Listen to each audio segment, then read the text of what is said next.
Grand rising, my soul brothers and sisters. God blessed us with another beautiful, blessed day. So we got an awesome Bible study ahead of us. First off, I'd like to thank God for giving me another opportunity of spreading His words worldwide. Secondly, I'd like to thank all my subscribers and all my followers for walking with me on the path of righteousness. Let's get to it. From faith to faith.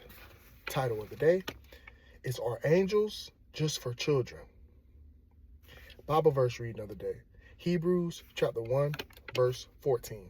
And it reads, Are they not all ministering spirits, sent forth to minister for them who shall be heirs of the salvation?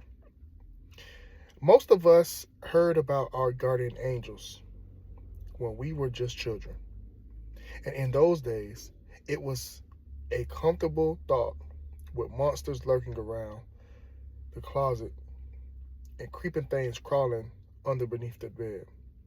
It was good to know that someone was there to protect us when the lights was out. But as the years passed, we outgrew our childhood fears. The imaginary creatures that had once seemed so desperately out of our mind, and sadly enough, for most of us, the angels did too. But angels are not just kid stuff. They're powerful spirits sent forth to minister to us who are heirs of the salvation. The word salvation in Hebrews 1 and 14 is from the Greek word soteria, which means deliverance, perseverance, and terminal deliverance. Just think about that. God has created vast numbers of glorious, powerful spiritual beings for the expense purpose of protecting us and delivering us from the evil world. And remember, according to Psalms 103, verse 20, the word of God is what puts those angels in action. So when you're in trouble, don't cower and cry about how awful things are. Speak the word of God. Give your angels something to respond to. Then be patient and let them have time to work. They'll get the job done.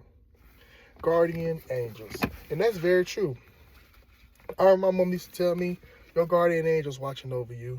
And as a child, I used to feel so much protected when I felt like monsters, ghouls, and goblins was, messing with me, right? I know I'm not the only one.